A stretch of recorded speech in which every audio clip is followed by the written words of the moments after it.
Ok, perfecto. Muy bien, lo que yo quiero hacer es compartir con ustedes el segundo documento que pusimos juntos. Este es un esfuerzo entre la Sociedad Americana de Ecocardiografía y la Asociación Europea de Imagen Cardiovascular. Como ellos me dejaron servir como chairman del grupo del documento de quimioterapia, en este caso ellos fueron los que lideraron el esfuerzo. El documento ya ha sido publicado en la revista de la Sociedad Americana de Ecocardiografía y en su revista, la revista de la Asociación Europea de Imagen Cardiovascular. Y eso es lo que quiero hacer con ustedes el día de hoy. Quiero presentarles un caso, este es un caso real. De hecho, el lunes la voy a ver a vuelta a casa en Cleveland. Y a partir de este caso poderles mostrar a ustedes las partes más importantes del consenso de expertos para el manejo de los pacientes después de radioterapia. Pongan atención porque necesito ayuda de ustedes para solucionar el caso. Esta es una mujer que me llega a mi consulta, 58 años, es recién diagnosticada con cáncer de seno, me la mandan para evaluación prequirúrgica antes de que se le practique una mastectomía, que es lo que su oncólogo ha propuesto como tratamiento, y tiene varias partes en su historia médica que son importantes recordar. Una, tuvo un linfoma de Hodgkins, que fue, ella tiene ahorita 58 años, fue diagnosticado cuando yo tenía 20 años, le dieron tratamiento, como el doctor decía, con cobalto, con una dosis de radiación de 40 Gray, le hicieron una esplenectomía. Tiene historia también de un cáncer papilar del tiroides, le hicieron una tiroidectomía y ella no quiso que le dieran terapia con irradiación. Tiene estenosis, estrechez del esófago, le han hecho bastantes dilataciones, un total de 6. Se le había hecho un diagnóstico de una estenosis aórtica severa hace 2 años. Ella había comenzado a considerar la opción de cirugía y en el momento en el que comenzó a hacer la evaluación de la cirugía fue cuando diagnosticaron el cáncer de seno en una tomografía justamente para tomar la decisión de llevar la cirugía o no. Tiene historia de hipertensión en el régimen que ustedes ven, una historia de una hepatitis crónica que dista a 1974, cirrosis con varices esofágicas y recién le acaban de notar en el último TAC derrames pleurales. La pregunta para los doctores aquí en la silla del frente es: ¿será que le pueden hacer la cirugía del seno antes y luego darle la quimioterapia o la radiación, o será que tenemos que arreglarle el corazón antes de que le puedan dar tratamiento para el cáncer? Ya vamos a tratar de resolver el caso cuando les muestre a ustedes las imágenes. En términos de síntomas, trabaja en el departamento de colecciones de un laboratorio. Ella dice que no tiene síncope, pero sin embargo dice que cuando ella está en estrés, por ejemplo, nos traía a la atención de nuestro equipo que cuando había tenido un episodio de neumonía, su presión arterial cae. Dice que no tiene dolor de pecho, dice que en términos de dificultad respiratoria es incapaz de darle la vuelta al edificio donde ella trabaja y no puede subir escaleras. Dice que encima de todo tiene tos y ¿cómo se dicen? Sibilancias.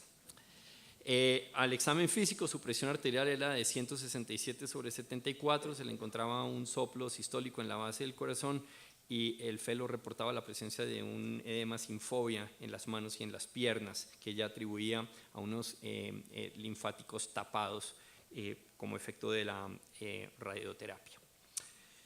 En términos de la introducción, este es el documento, ustedes ya lo han visto, fue escrito por Lancelotti, que es el presidente ahorita de la Asociación Europea de Imagen Cardiovascular. Y básicamente pues él nos recuerda que hay dos maneras como nosotros podemos recibir radiación: una como un intento médico, como bien lo mencionó el doctor Torres, o la radiación que nosotros tenemos en el ambiente. Él ya mencionó cuáles son las situaciones en las cuales se dan radioterapia con altas dosis como complemento al tratamiento sistémico del linfoma, como es el caso en esta paciente. como radioterapia adyuvante después de tratamiento conservador o radical del cáncer de seno, o como tratamiento adyuvante o exclusivo en el tratamiento de cáncer de pulmón o de esófago.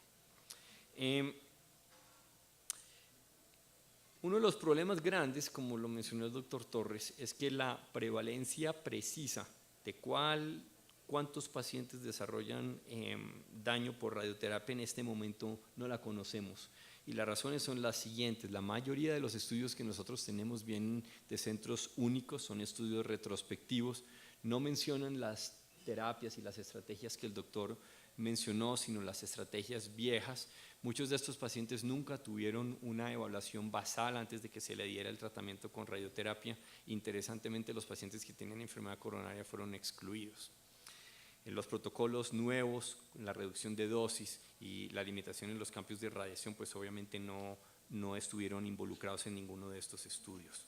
Sin embargo, lo que nosotros sabemos es que 40% de los sobrevivientes de cáncer en este momento han completado ya 10 años de seguimiento, y estos pacientes van a comenzar y van a seguir llegando a nuestras consultas y a las consultas de ustedes. Y lo que sí sabemos es que la ganancia en la expectativa de vida puede ser comprometida por el aumento en morbilidad y en mortalidad que es ocasionada por la radioterapia. Es obvio que esto puede tener un impacto adverso en el desenlace de estos pacientes, y como bien ha sido mencionado una y otra vez durante la mañana, la enfermedad cardiovascular es la causa más frecuente de muerte por causas no malignas en estos pacientes. Por ende, nosotros llamamos, y esta fue una de las razones por las cuales hicimos este documento, en el que es una prioridad poder tener un reconocimiento temprano y apropiado de las complicaciones en estos pacientes. ¿Cuáles son entonces los factores de riesgo? Nosotros los listamos en esta tabla número 2. Radiación anterior o radiación a la parte izquierda del tórax, una dosis cumulativa de más de 30 grays. El paciente joven que es irradiado de menos de 50 años, al paciente que se le dan unas dosis fraccionadas de más de 2 grays por día, la presencia y la extensión del tumor y su cercanía al corazón, la ausencia de shielding o de protección del corazón con los métodos que fueron expuestos ya, la quimioterapia concurrente como es la administración de antraciclinas en el paciente con cáncer de seno, y muy importante la presencia de riesgos para enfermedad cardiovascular. La primera exposición creo que ya fue muy clara, en el que no hay el paciente que desarrolla cáncer o el paciente que desarrolla enfermedad coronaria. De hecho, muchos de estos factores de riesgo coexisten uno al lado del otro, y la presencia entonces de diabetes, de ser fumador, de hipertensión, de hiperlipidemia, van a jugar en contra de estos pacientes, aumentando entonces la posibilidad de riesgo. Igualmente, lo que nosotros vemos en estos pacientes es que tienen comportamientos en términos de factores de riesgo que son adversos. En el momento en el que estos pacientes han sobrevivido el cáncer, muchos de estos desarrollan patrones de vida que son bastante inadecuados: inactividad, obesidad, hábitos bastante indeseables en términos de lo que ellos consumen, abuso de sustancias, abuso de cigarrillo, alcohol, que van a comprometer obviamente el riesgo. Lo que nosotros sabemos es que la incidencia agregada estimada en estos pacientes a 5 o 10 años es de un 10 a 30%. Y miren ustedes cómo se compromete la posibilidad de desarrollar enfermedad coronaria o de muerte cardíaca en los pacientes que tienen Hodgkin o que tienen cáncer de seno. Miren ustedes, por ejemplo, lo que nos trae a discusión en el caso de nuestra paciente el día de hoy, un riesgo de daño inducido por la radiación, un riesgo relativo del 6.3, de enfermedad coronaria de 4.2 a 6.7 y un riesgo de muerte de 2.2 a 12.7 comparado con la población general. Luego son cifras que son importantes de tener en cuenta. ¿Cuáles son entonces los efectos en el corazón? Los efectos, si vamos de manera organizada, pueden ser agudos o crónicos, y si vamos de afuera hacia adentro, pues pueden ser o en el pericardio, o en las arterias coronarias, o en el miocardio, en las válvulas, o también en las arterias periféricas, o a manera de trastornos en el ritmo o de abnormalidades en la conducción. Yo creo que este gráfico hace justicia a lo que es el daño, y ya vamos a ver ahorita en el caso de nuestra paciente. En el caso de las válvulas, si comenzamos a la mano derecha, vamos a tener daño del endotelio valvular y disfunción. Eso genera entonces un engrosamiento, fibrosis, acortamiento y calcificación de las válvulas aórtica y mitral predominantemente, lo cual va a llegar desde el punto de vista clínico a estenosis o regurgitación, con las consecuencias que ustedes ya conocen desde el punto de vista de la fisiología del paciente. Si vemos entonces aquí al lado izquierdo, pues entonces hay dos opciones: que yo tenga daño macrovascular, y todos ustedes han visto en estos pacientes la presencia de una enfermedad aterosclerótica de las arterias coronarias y de otras, como vamos a ver en este paciente acelerado, o, muy importante, en términos de la injuria microvascular, lo que ocurre básicamente es que se daña el cubrimiento endotelial de esos pequeños vasos, se genera un mecanismo de inflamación que termina generando fibrosis de esos pequeños microvasos en la microcirculación del paciente, y eso es lo que genera lo que nosotros conocemos como la cardiomiopatía restrictiva. No es una fibrosis del músculo cardíaco directamente, sino es el resultado a una injuria de los microvasos con colapso de los vasos por daño de las estructuras endoteliales, fibrosis que llevan a que el músculo desarrolle fibrosis, que por ende tenga el comportamiento de restricción que nosotros estamos acostumbrados a ver. En el pericardio, pues lo que nosotros vemos de manera aguda son derrames pericárdicos, de manera crónica la preocupación para el desarrollo de pericarditis constrictiva, que todos ustedes ya saben diagnosticar, enfermedad coronaria, una aterosclerosis acelerada, generalmente en el origen de los vasos. Nosotros vemos con frecuencia enfermedad del tronco o enfermedad del origen de la coronaria derecha. Cardiomiopatía por el mecanismo de fisiopatología que ya les mencioné a ustedes, y enfermedad valvular con el mecanismo que ya mencionamos. Es importante darse cuenta que en estos pacientes hay que evaluar también la aorta y hay que evaluar las arterias carótidas. Muchos de estos pacientes, y vamos a ver ahorita un ejemplo, tienen daño difuso del arco aórtico con desarrollo de una aorta en porcelana, que va a tener implicaciones, como ya va a mencionar el doctor Esmedira en este caso, importantes en términos de la aproximación quirúrgica. ¿Cuál es entonces el papel de imágenes en la evaluación de estos pacientes? Hay tres modalidades que son de utilidad en estos pacientes: la ecocardiografía, la tomografía axial computarizada y la resonancia nuclear magnética. El caballo de batalla, como es caballo de batalla en todo lo que nosotros hacemos en cardiología, es la ecocardiografía. Y miremos entonces este estudio. Vemos acá la proyección apical de eje largo. Nos damos cuenta de que hay evidencia de un derrame pleural, hay un muy pequeño derrame pericárdico que es insignificante, pero lo que nos llama la atención es el engrosamiento y la calcificación de la válvula aórtica, y cómo se compromete algo que es bastante característico en el paciente que tiene daño por radioterapia, que es la fibrosa mitroaórtica. Ven ustedes acá cómo está engrosada y calcificada, y cómo la calcificación comienza en la valva, se extiende al tracto de salida del ventrículo izquierdo y continúa comprometiendo en este caso la valva anterior de la válvula mitral, habiendo también engrosamiento a nivel y calcificación del anillo.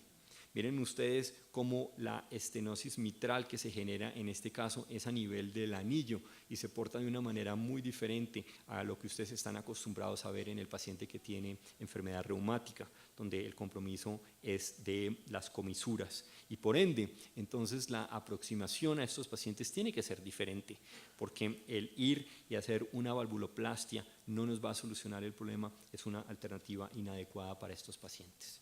Acá ustedes tienen un zoom donde se ve de manera clara lo que nosotros vemos característicamente en estos pacientes, y ven ustedes acá cómo hay también evidencia de derrames pleurales, como lo ven ustedes lateral al ventrículo izquierdo. Ven ustedes acá la calcificación del anillo de la válvula mitral. Pero si yo les pregunto a ustedes qué opinión les merece la función ventricular en este paciente, pues se ve que es un ventrículo completamente hiperdinámico y uno estaría inclinado a pensar que la función ventricular está preservada. Miremos entonces desde el punto de vista de evaluación con Doppler. Ahí entonces, como lo había mencionado, el antecedente de esta paciente, una estenosis aórtica severa. Tenemos acá una velocidad máxima de 439 centímetros por segundo. Tenemos un cálculo acá de 0.6 o 0.7 de acuerdo al método que yo utilice y un gradiente medio de 47 milímetros de mercurio. Y miren ustedes lo que ocurre aquí en la válvula mitral. Tenemos un gradiente medio de 20 milímetros de mercurio. Miren ustedes acá la presencia de un gradiente intraventricular también. Y la pregunta que yo tengo para ustedes entonces es, ¿qué opinión nos merece la función ventricular y qué recomendarían ustedes para hacer una evaluación? Obviamente ustedes ya saben lo que yo voy a recomendar, el utilizar strain. Y miren ustedes que el strain obviamente es muy diferente a lo normal que yo les mostré. No hay acá, me costaría mucho trabajo encontrar un segmento que tuviera rojo oscuro, se ve todo rosado pálido. Tenemos acá un valor de menos 8.5. Miren ustedes acá en la proyección de 4 cámaras y en la proyección de 2 cámaras. Pero esto es muy importante porque estos pacientes tienen la falsa expectativa en el que en el momento en el que nosotros les hagamos un reemplazo de la válvula mitral y un reemplazo de la válvula aórtica, ellos van a quedar 0 kilómetros y van a tener una mejoría de sus síntomas.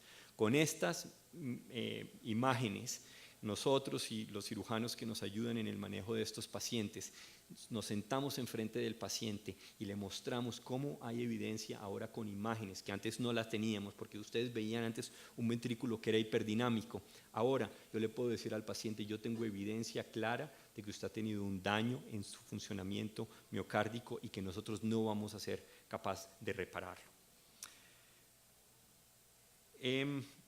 La resonancia nuclear magnética nos ayuda para la evaluación de la fisiología de constricción en casos donde por eco sea dudosa, y también nos ayuda para la presencia de determinación de fibrosis en el miocardio y también para determinar la presencia de captación en el pericardio, que nos haga saber que muy probablemente ese epicardio ha aumentado el número de vasos y que por ende es capaz de captar gadolinio, y que al demostrar evidencia de aumento en el número de vasos me está haciendo a mí saber que hay inflamación y que si yo encuentro una fisiología de constricción, yo debo inicialmente tratar de corregir la parte inflamatoria y ver si al corregir la parte inflamatoria la fisiología de constricción desaparece. La tomografía, y yo me voy a detener acá y le voy a pasar el micrófono a mi compañero el doctor Esmedira. Seleccionamos estas 2 imágenes que Nick dice que lo dicen todo con respecto a este paciente. La decisión, después de una consulta intensa entre el oncólogo, el cirujano de seno y el grupo de cirujanos cardiovasculares de la Cleveland Clinic, fue llevar a este paciente a cirugía, y le voy a pedir a mi compañero el doctor Esmedira que venga aquí al podio y explique cuál fue la aproximación quirúrgica a este paciente.